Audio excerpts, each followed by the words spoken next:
Hi friends, how are you? I am not exaggerating when I say that nonprofits and non-governmental organizations around the world have so much power, much more than you think.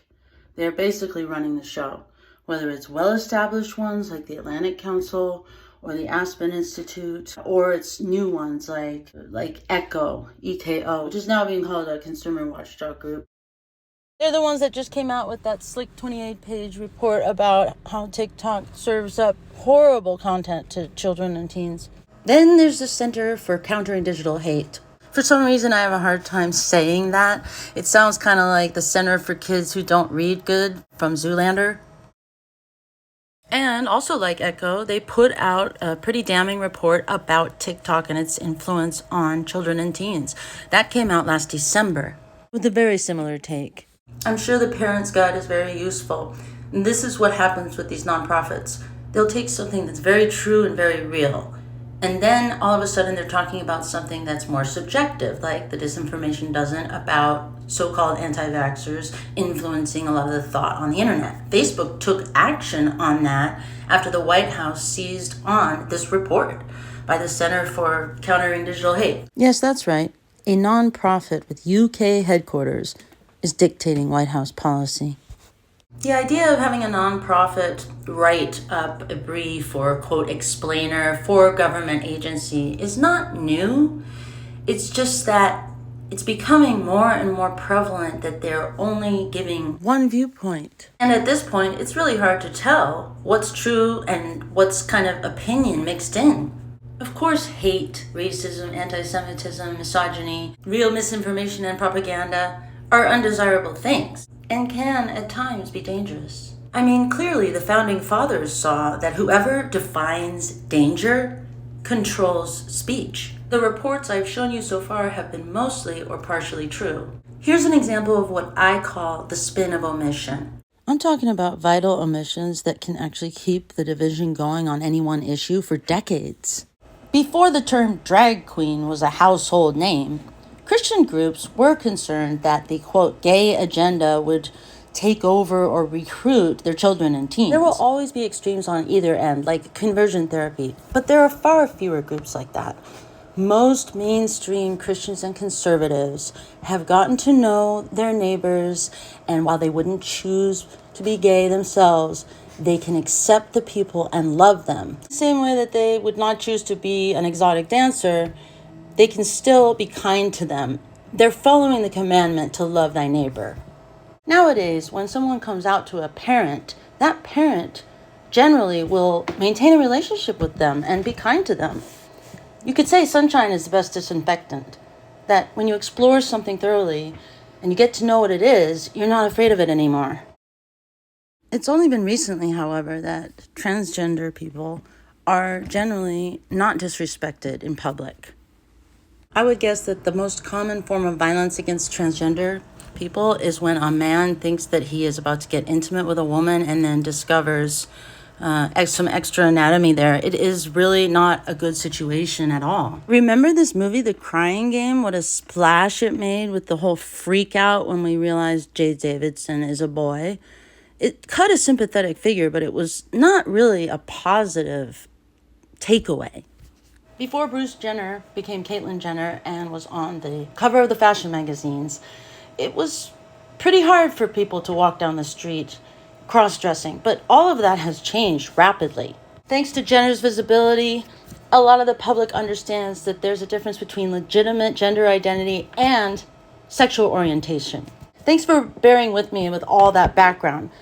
It's important because the spin of omission committed by these nonprofits is that they are not taking into account the new phenomenon of family-friendly, quote, drag shows where people have giant dildos, they're showing their crotches, and that's the concern of parents.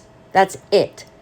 We've come a long way from 2015 when drag queen story hour at libraries started up and they were fully clothed. So this is why we can have so much controversy and misunderstanding around the quote, don't say gay bill, which isn't even what it's called, and the quote, censorship banning books because these books are explicit. In developmental psychology, we have something called the latency period.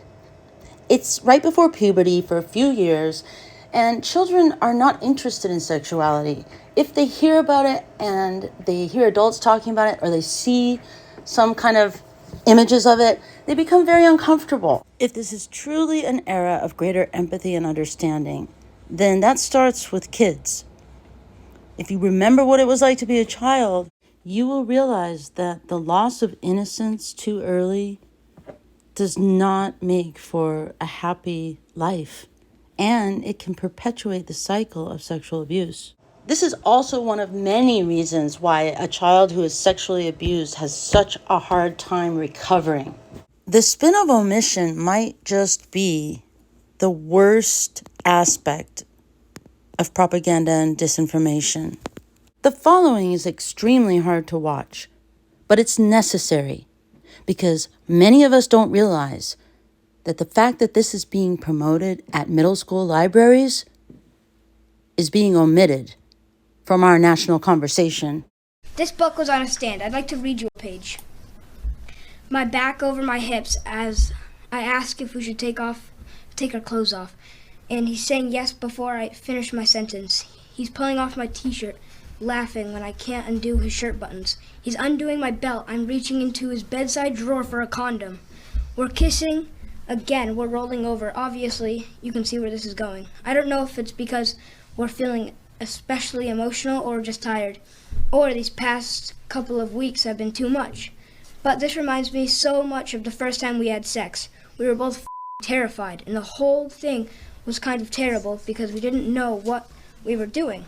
But it was good too, so good, because we were a mess of emotions, and we were scared and excited, and everything felt new.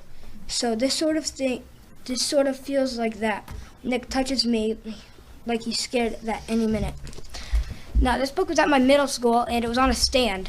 When I rented it out to show my dad it, the librarian asked if I wanted more and if I wanted a graphic novel version. Most of us who are parents today remember moments of shame when we were discovered in our sexual experimentation. That's not what this is about.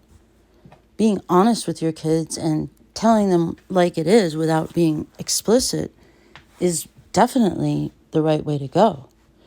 But just keep it simple and breezy until they're curious, until they really want to know. Rather than seeing it as a religious issue or a morality issue, just see it as respect for free will, respect for the child. Now we can analyze this press release from the Center for Countering Digital Hate. They have omitted what is actually going on in our schools. A lot of these teachers, even kindergarten teachers, they talk about their gender identity and even their sexual orientation all the time. How do we know? They tell us on TikTok with their video logs. Well, I've just touched on the subject of these nonprofit organizations and NGOs. I've got a lot more to say. The money that goes through these places and the control they have and the revolving door with government is staggering. Stay tuned for my next installment of How Nonprofits Are Running the Show. Next time we'll tackle the big issue of foreign policy and foreign affairs. Hey everybody, it's Tatiana with Back to Facts. I just wanted to take a moment to ask you to like, share, comment, and subscribe, and tap the bell for notifications so you don't miss any videos. And thanks for being part of the Back to Facts community. See you soon.